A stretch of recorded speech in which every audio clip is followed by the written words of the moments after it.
नमस्कार। आकाशवाणी से प्रस्तुत है समाचार प्रभात।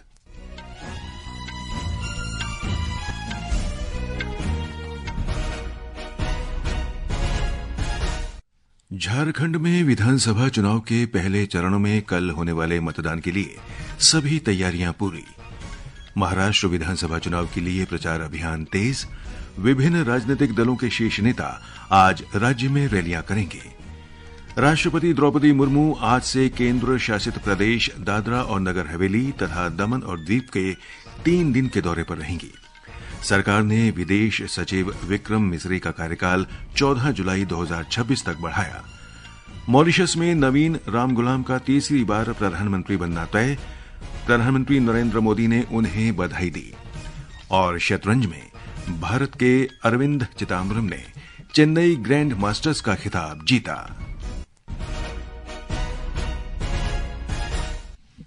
समाचार प्रभात के साथ मैं रवि कपूर। झारखंड में विधानसभा चुनाव के पहले चरण के मतदान के लिए व्यापक इंतजाम किए गए हैं। इस चरण में कुल 43 निर्वाचन क्षेत्रों में वोट डाले जाएंगे। ब्यौरा हमारे संवाददाता से।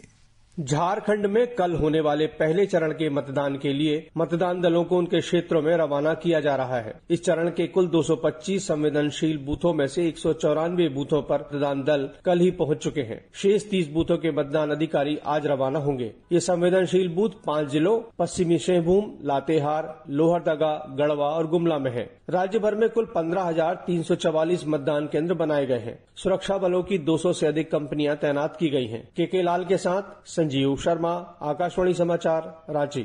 महाराष्ट्र में विधानसभा चुनाव के लिए प्रचार अभियान जोरों पर है। प्रधानमंत्री नरेंद्र मोदी, कांग्रेस नेता राहुल गांधी और अन्य राजनीतिक दलों के वरिष्ठ नेता राज्य के विभिन्न जिलों में चुनाव रैलियों को संबोधित कर रहे हैं। ब्यौरा हमारे संवाददाता से।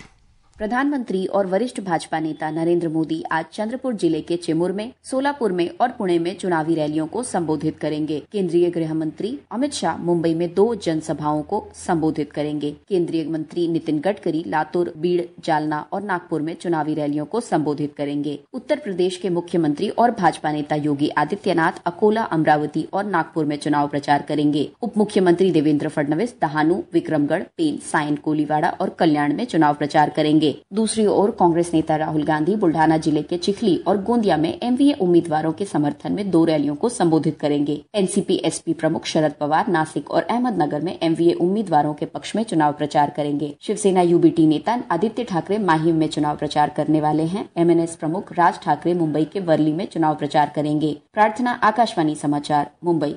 बिहार में 4 विधानसभा क्षेत्रों इमामगंज, बेलागंज, तरारी और रामगढ़ में उपचुनाव के लिए कल मतदान होगा। 12 लाख से अधिक मतदाता 5 महिला प्रत्याशियों सहित 38 उम्मीदवारों के भाग्य का फैसला करेंगे। गया, भोजपुर और कैमूर जिलों में फैले 1277 मतदान केंद्रों पर वोट डाले जाएंगे। ब्यौरा हमारे संवाददाता से।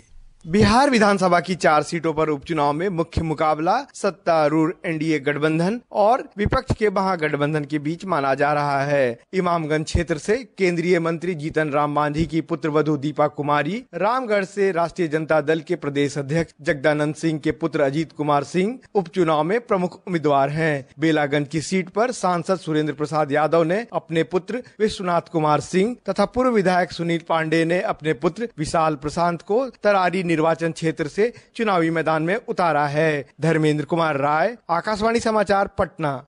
विधानसभा चुनाव की इस विशेष श्रृंखला में आज हम चर्चा करेंगे झारखंड के रांची जिले के सिल्ली निर्वाचन क्षेत्र की। सिल्ली विधानसभा सीट पर दूसरे चरण में 20 नवंबर को मतदान होगा। सिल्ली विधानसभा सीट आजसू पार्टी को दी गई है। यहाँ से पार्टी के अध्यक्ष सुदेश कुमार महतो चुनाव लड़ रहे हैं। झारखंड मुक्ति मोर्चा ने अमित कुमार को यहाँ से उम्मीदवार बनाया है। हालांकि 7 निर्दलीय समेत 15 उम्मीदवार चुनाव मैदान में हैं, लेकिन मुख्य मुकाबला आजसू पार्टी के सुदेश कुमार महतो और जेएमएम के अमित कुमार के बीच है। औद्योगिक प्रतिष्ठान की स्थापना, सिंचाई और लोगों का पलायन इस क्षेत्र के मुख्य मुद्दे हैं। आकाशवाणी समाचार के लिए रांची से कृष्ण कुमार लाल। राष्ट्रपति द्रौपदी मुर्मू आज से केंद्र शासित प्रदेश दादरा और नगर हवेली तथा दमन और दीव के 3 दिवसीय दौरे पर रहेंगी। इस दौरान पहले दिन वे जमपोर में एवियरी, दमन में सरकारी इंजीनियरिंग कॉलेज और निफ्ट परिसर जाएंगी। दूसरे दिन वे सिलवासा में नमो medical education and research institute का दौरा करेंगी। उपराष्ट्रपति जगदीप धनखड़ आज पंजाब कृषि विश्वविद्यालय PAU लुधियाना का दौरा करेंगे। वे जलवायु परिवर्तन और ऊर्जा परिवर्तन के सामने कृषि खाद्य प्रणालियों को बदलने के विषय पर आयोजित अंतर्राष्ट्रीय सम्मेलन 2024 के उद्घाटन समारोह में मुख्य अतिथि होंगे। सम्मेलन में पंजाब के राज्यपाल गुलाब चंद कटारिया और मुख्यमंत्री भगवंत सिंह मान भी उपस्थित रहेंगे। प्रधानमंत्री नरेंद्र मोदी ने उत्तराखंड से लोकसभा सांसद अनिल बलूनी के नई दिल्ली आवास पर कल आयोजित इगास महोत्सव में भाग लिया। इगास उत्तराखंड का पारंपरिक प्रकाश पर्व है जो दीपावली के 11 दिन बाद मनाया जाता है। ये समाचार हमारी वेबसाइट www.newsoneir.gov.in और हमारे news on EIR mobile app पर भी उपलब्ध हैं। केंद्रीय शिक्षा मंत्री धर्मेंद्र प्रधान आज राज्यों और केंद्र शासित प्रदेशों के सचिवों के साथ उच्च और तकनीकी शिक्षा पर 2 दिवसीय राष्ट्रीय कार्यशाला का उद्घाटन करेंगे। इसका उद्देश्य राष्ट्रीय शिक्षा नीति 2020 को लागू करने के लिए विभिन्न दृष्टिकोणों और पद्धतियों का प्रसार, रूपरेखा और कार्यान्वयन रणनीतियों को प्रभावी ढंग से लागू करना है। सरकार ने विदेश सचिव विक्रम मिस्री का कार्यकाल 14 जुलाई 2026 तक बढ़ा दिया है। कैबिनेट की नियुक्ति समिति ने सेवा विस्तार को मंजूरी दे दी है। श्री मिस्री ने इस वर्ष 15 जुलाई को विदेश सचिव के रूप में कार्यभार ग्रहण किया।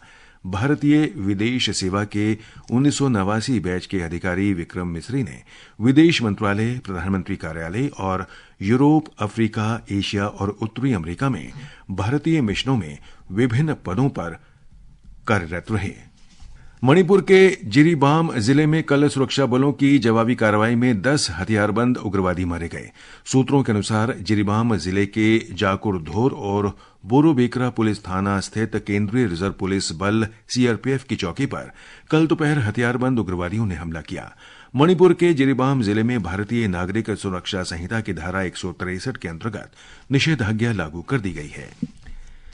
पश्चिम बंगाल में कोलकाता में RG कर मेडिकल कॉलेज की स्नातकोत्तर प्रशिक्षितु डॉक्टर से दुष्कर्म और हत्या मामले की सुनवाई सियालदाह कोर्ट में शुरू हो गई है। केंद्रीय जांच ब्यूरो CBI ने मुख्य आरोपी संजय राय के खिलाफ आरोप पत्र दाखिल किया है। अदालत दैनिक आधार पर मुकदमे की सुनवाई कर रही है। श्रीलंका में आम चुनाव के लिए प्रचार अभियान कल आधी रात को समाप्त हो गया। श्रीलंका में चुनाव कानूनों के अनुसार अब सभी चुनाव प्रचार मतदान के दिन तक प्रतिबंधित रहेंगे। ब्यौरा हमारे कोलंबो संवाददाता से। श्रीलंका में आम चुनाव के लिए मतदान गुरुवार को सुबह 7 बजे से शाम 4 बजे के बीच 13,400 से अधिक मतदान केंद्रों पर होगा, जहां 1,70,00,000 मतदाता अपने मताधिकार का प्रयोग करेंगे। 8,800 से अधिक उम्मीदवार मैदान में हैं। चुनाव आयोग ने कहा है कि पूरे द्वीप में चुनाव प्रक्रिया के लिए 75 से अधिक पुलिस कर्मियों को तैनात किया गया है। अहमद मोइन फारूकी, आकाशवाणी समाचार, कोलंबो। मॉरिशस में विपक्ष के नेता नवीन रामगुलाम का तीसरी बार प्रधानमंत्री बनना तय है। रामगुलाम के नेतृत्व वाला अलायंस ऑफ चेंज गठबंधन संसदीय चुनावों में भारी जीत की ओर बढ़ रहा है। हालांकि अभी अंतिम परिणामों की घोषणा नहीं की गई है। श्री रामगुलाम ने मीडिया से बातचीत में बताया कि उनकी पार्टी बड़ी जीत की ओर बढ़ रही है। इस बीच निवर्तमान प्रधानमंत्री प्रविंद जुगनौथ ने अपनी हार स्वीकार कर ली है। उन्होंने कहा कि उनका गठबंधन हार की ओर बढ़ रहा है। मॉरिशस में 62 सांसदों के चुनाव के लिए रविवार को मतदान हुआ था। जिस पार्टी या गठबंधन को संसद में 50% से अधिक सीटें मिलेंगी, प्रधानमंत्री उसी पार्टी या गठबंधन से चुना जाएगा। देश में रविवार को हुए मतदान में 80% मतदाताओं ने अपने मताधिकार का प्रयोग किया। मौसम विभाग ने आज तमिलनाडु, पुदुचेरी, कराईकल, तटीय आंध्र प्रदेश, यनम और रायलसीमा में गरज और चमक के साथ तेज बारिश का अनुमान लगाया है। इन इलाकों में 15 नवंबर तक बारिश जारी रहेगी। आज दक्षिण पश्चिम बंगाल की खाड़ी के कई हिस्सों और पश्चिम मध्य बंगाल की खाड़ी के आसपास के इलाकों सहित श्रीलंका और तमिलनाडु के तटों पर तूफानी मौसम की संभावना है। मौसम विभाग ने मछुआरों को इन क्षेत्रों में न जाने की सलाह दी है। उधर दिल्ली NCR में वायु गुणवत्ता बहुत खराब श्रेणी में बनी हुई है। केंद्रीय प्रदूषण नियंत्रण बोर्ड के अनुसार आज सुबह दिल्ली में वायु गुणवत्ता सूचकांक AQI 354 दर्ज किया गया। मौसम विभाग ने अगले 2 से 3 दिनों के दौरान दिल्ली NCR में रात और सुबह के समय धुंध और हल्का कोहरा छाये रहने की संभावना जताई है।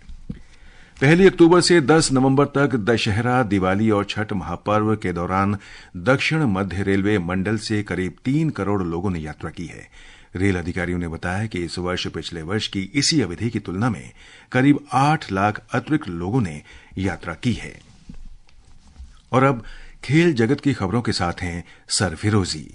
शतरंज में ग्रैंड मास्टर अरविंद चिदम्बरम ने अमेरिकी ग्रैंड मास्टर लेवॉन एरोनियन को कड़े मुकाबले में हराकर चेन्नई ग्रैंड मास्टर्स का खिताब जीत लिया है। वहीं चैलेंजर्स टाइटल टूर्नामेंट मुकाबले में ग्रैंड मास्टर वी प्रणव ने अपराजित रहते हुए चैलेंजर्स का खिताब अपने नाम किया। उधर भारत के शीर्ष बैडमिंटन खिलाड़ी PV सिंधु और लक्ष्य सेन आज से शुरू हो रहे जापान मास्टर्स सुपर 500 में अपने अभियान की शुरुआत करेंगे। टेनिस में रोहन बोपन्ना और मैथ्यू एबडेन ATP फाइनल 2024 के अपने पहले मैच में जीत हासिल करने में नाकाम रहे। इटली की सिमोन बोलेली और एंड्रिया वावसोरी की जोड़ी ने भारतीय ऑस्ट्रेलियाई जोड़ी को ग्रुप स्टेज में सीधे सेटों में हराया। उधर महिला एशियाई हॉकी चैंपियंस ट्रॉफी में भारत आज 3 बार के विजेता दक्षिण कोरिया से खेलेगा। बिहार के राजगीर हॉकी स्टेडियम में कल भारत ने अपने पहले मैच में मलेशिया को 4-0 से हरा दिया। रूस के प्रथम उप प्रधानमंत्री डेनिस मंचुरोव ने कल प्रधानमंत्री नरेंद्र मोदी से मुलाकात की। बातचीत के दौरान दोनों नेताओं ने व्यापार और आर्थिक संबंधों, ऊर्जा, कनेक्टिविटी सहित विभिन्न क्षेत्रों में सहयोग बढ़ाने पर विचार विमर्श किया। श्री मोदी ने भारत रूस विशेष और विशेषाधिकार प्राप्त रणनीतिक साझेदारी को और मजबूत करने के लिए दोनों पक्षों द्वारा किए गए प्रयासों की सराहना की। इस अवसर पर श्री मोदी ने राष्ट्रपति व्लादिमीर पुतिन को शुभकामनाएं देते हुए कहा कि वे उनके साथ निरंतर आदान प्रदान के लिए उत्सुक हैं। ये समाचार हमारी वेबसाइट www.newsoneir.gov.in और हमारे news on EIR mobile app पर भी उपलब्ध हैं। और अब आज के समाचार पत्रों की सुर्खियों के साथ हैं अलका सिंह। धन्यवाद रवि। पटाखों के चलते प्रदूषण का समाचार अमर उजाला सहित कई अखबारों के पहले पन्ने पर है। अमर उजाला की सुर्खी है, कोई धर्म प्रदूषण फैलाने की अनुमति नहीं देता, स्वच्छ हवा सबका मौलिक अधिकार। उधर दैनिक जागरण ने सुप्रीम कोर्ट का हवाला देते हुए अपनी सुर्खी में लिखा है, पटाखों पर प्रतिबंध के लिए तत्काल स्पेशल सेल गठित करे दिल्ली पुलिस। जबकि हिन्दुस्तान का कहना है, अदालत ने दिल्ली सरकार से कहा 25 तक निर्णय लेकर अवगत कराएं। लोक सत्य ने प्रधानमंत्री के इस वक्तव्य को प्रमुखता दी है कि कुछ लोग देश को टुकड़ों में बांटना चाहते हैं। प्रधानमंत्री के हवाले से पत्र लिखता है, संत महात्माओं ने हमारी पहचान को पुनर्जीवित किया। इस समाचार पर वीर अर्जुन की सुर्खी है, विकसित भारत के लिए एकता जरूरी। प्रधानमंत्री ने कहा, राष्ट्र विरोधी लोग समाज को बांटने का कर रहे हैं प्रयास। झारखंड में पहले चरण का प्रचार थमा। इस समाचार को सुर्खी देते हुए देशबंधु लिखता है, पहले चरण में 43 सीटों पर होगा मतदान। 683 उम्मीदवार चुनाव मैदान में। अंतिम दिन सभी पार्टियों ने झोंकी ताकत। लोक सत्य, पंजाब केसरी, नवभारत टाइम्स, राष्ट्रीय सहारा, हिन्दुस्तान समाचार पत्रों ने न्यायमूर्ति संजीव खन्ना के भारत के 51वें मुख्य न्यायाधीश के रूप में शपथ लेने के समाचार को प्रमुखता दी है। दैनिक भास्कर लिखता है, 51वें CJI बने खन्ना, 6 महीने का होगा कार्यकाल। पत्र के अनुसार वे 13 मई 2025 को होंगे सेवानिवृत्त। अंत में मुख्य समाचार एक बार फिर। झारखंड में विधानसभा चुनाव के पहले चरण में कल होने वाले मतदान के लिए सभी तैयारियां पूरी। महाराष्ट्र विधानसभा चुनाव के लिए प्रचार अभियान तेज। विभिन्न राजनीतिक दलों के शीर्ष नेता आज राज्य में रैलियां करेंगे। राष्ट्रपति द्रौपदी मुर्मू आज से केंद्र शासित प्रदेश दादरा और नगर हवेली तथा दमन और दीव के 3 दिन के दौरे पर रहेंगी। सरकार ने विदेश सचिव विक्रम मिस्री का कार्यकाल 14 जुलाई 2026 तक बढ़ाया। मॉरिशस में नवीन रामगुलाम का तीसरी बार प्रधानमंत्री बनना तय। प्रधानमंत्री नरेंद्र मोदी ने उन्हें बधाई दी। और शतरंज में भारत के अरविंद चिदम्बरम ने चेन्नई ग्रैंड मास्टर्स का खिताब जीता। इसके साथ ही समाचार प्रभात का ये अंक समाप्त हुआ। नमस्कार।